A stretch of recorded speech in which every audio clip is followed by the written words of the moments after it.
What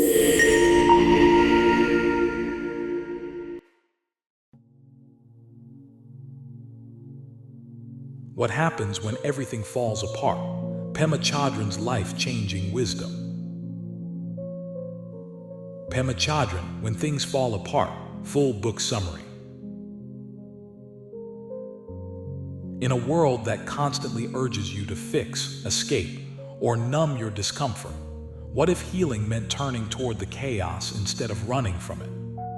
Every video I create is a seed of awakening. If you're ready to plant that seed within your heart, subscribe now. Your single click helps this message ripple through the lives of others.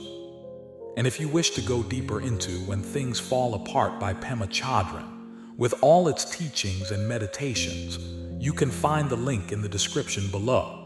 Thank you for supporting this journey of awakening.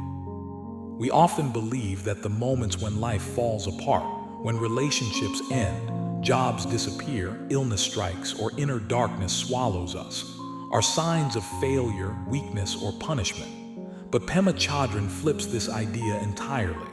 She invites us into the fire, not to be destroyed by it, but to be transformed by it.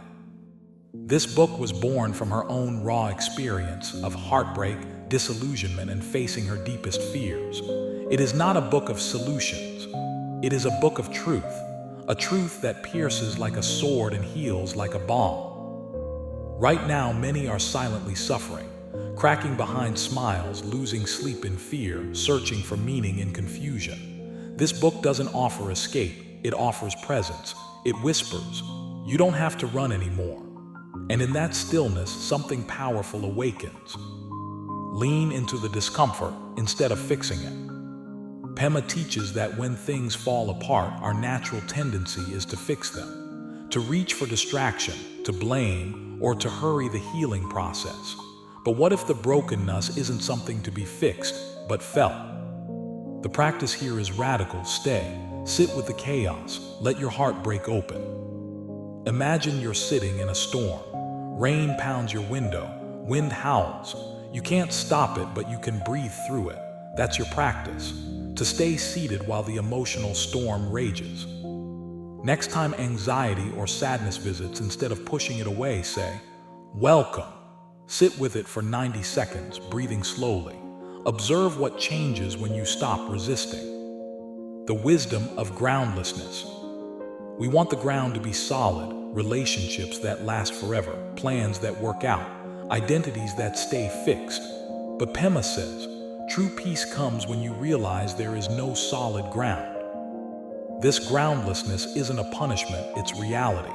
And when you stop clinging to certainty, you become free. Think of a trapeze artist midair. There's a terrifying moment when they've let go of one bar but haven't caught the next. That is groundlessness, and that's where awakening begins. Reflect on something in your life that feels uncertain. Instead of seeking control, try whispering, I accept not knowing. Notice how your body responds. Don't turn your pain into a story. We all create stories. This always happens to me. I'll never be enough. People can't be trusted. These stories are survival mechanisms, but they also become cages. Pema encourages us to return to the raw energy beneath the story, to feel the heartbreak without labeling it, to cry without turning it into a tragedy. You get rejected. Instantly, your mind says, see, I'm unlovable. But can you pause there? Can you feel the sting without the story? When emotional pain arises, write down the story you're telling. Then tear up the page. Sit quietly and ask, what do I feel in my body right now, without the narrative? Be fully present with impermanence. Everything changes.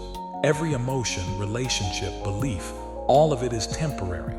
Yet we grip so tightly as if holding harder will stop the flow. But what if you soften your grip? What if you let the river move as it wishes? Pema teaches us that impermanence is not our enemy, it's our liberation. The cherry blossom blooms for a few days. A song ends. A breath fades. This doesn't make them less beautiful, it makes them sacred. Choose one moment today, drinking tea, watching the sky, holding a loved one's hand, and whisper to yourself, This will pass. Let the impermanence deepen your gratitude.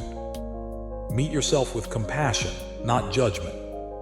When everything crumbles, your inner critic gets louder. You should have seen this coming. You're weak. This is your fault. Pema reminds us, this voice is not truth, it's fear wearing the mask of control. True healing begins when you meet your own suffering with tenderness. Like placing a warm hand on a crying child's shoulder, you offer yourself kindness not because you deserve it, but because you need it. When harsh self-talk arises, place your hand over your heart and say, "Even now, I offer myself kindness." Say it until the tension begins to soften. Let go of hope, embrace the present. This idea is bold. Pema writes, abandon any hope of fruition. What does that mean? Not to stop dreaming, but to stop escaping into a future where everything magically feels better. Hope often pulls us away from now. It whispers, someday I'll be okay. But the now with its mess, its confusion, its raw beauty is where life actually happens. Instead of waiting to arrive somewhere, practice arriving here. Close your eyes and say, nothing needs to change for me to be present. Feel your breath, your body, the moment. That's the miracle. Meditation as the path of fearlessness.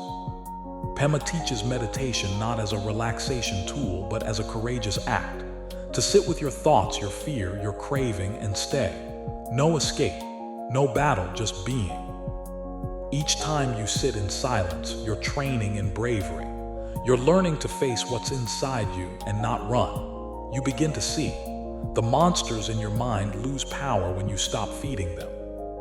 Try 1 minute of sitting silently, eyes soft, spine relaxed. When thoughts arise, label them gently. Thinking, then return to your breath. This is the warrior's path. The power of softening. In times of pain, we harden, shoulders tense, jaw clenches, emotions lock down. But Pema suggests the opposite, soften. Softening doesn't mean surrendering to defeat. It means opening to the moment without resistance. Like a flower blooming under storm clouds, your softness is strength. It allows you to stay connected when the world feels unbearable. Throughout the day, check in with your body. Is your breath tight, your chest guarded? Pause, inhale deeply. As you exhale, say, soften. Let it echo inside you. Embrace the open space of not knowing. Uncertainty terrifies us. We want answers. We want clarity. We want guarantees. But Pema invites us to rest in not knowing. To see the space of uncertainty not as emptiness, but as openness. When you stop filling every silence with assumptions, when you stop demanding that life explains itself, something magical happens. You meet life as it is, not as you wish it to be. Sit in silence for 3 minutes. When your mind says, what's next? Or I need answers, simply say, I don't know, and that's okay. Let that be enough. Use suffering as the path to awakening. Pema never sugarcoats it. Pain is part of life. And yet she teaches that suffering can become sacred if we stay present with it. Instead of asking, why me? Ask, what is this teaching me? Every heartbreak contains a seed. Every loss holds a lesson. Every fear invites courage. Pain doesn't make you broken, it makes you real. Journal about a recent struggle. Then write, this experience is awakening me to, and finish the sentence. Do it 3 times. Let pain become your teacher.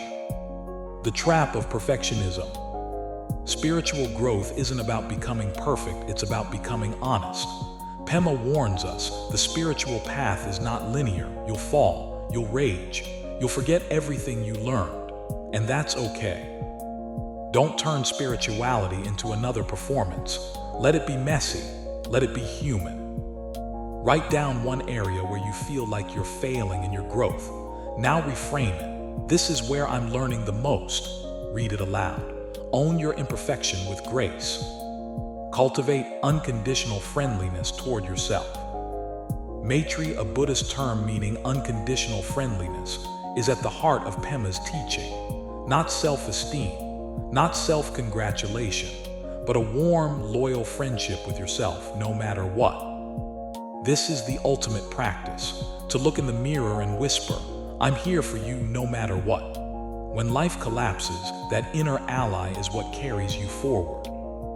Every morning, look at yourself in the mirror and say, "I will not abandon you." Say it with sincerity. Then take one small act during the day that proves it. When things fall apart, it's not the end. It's the beginning of something far deeper, far wiser, and far more real. You are not here to be perfect. You are here to be present. You are not here to escape pain. You are here to soften into it. You are not here to find solid ground. You are here to discover the strength of floating. This journey isn't easy, but it's yours, and you don't have to walk it alone. So here are your invitations. Choose presence over escape. Let uncertainty be your teacher. Speak to yourself like someone you deeply love. Sit, breathe, and let it all be exactly as it is. Every video I create is a seed of awakening. If you wish to keep walking this path with me, hit that subscribe button now. Your support helps us bring these teachings to more souls across the world. If this message touched something inside you, if a light turned on in the darkness, consider reading the full book. Click the link in the description to get your copy of When Things Fall Apart by Pema Chodron. Each purchase supports this channel and helps us create more content that heals, uplifts, and transforms. Thank you for watching. Thank you for staying. Thank you for choosing presence over numbness. If this video helped you, please like it, leave a comment with your favorite insight, and share it with someone who might need these words. And remember, even in the falling apart, something beautiful is being born.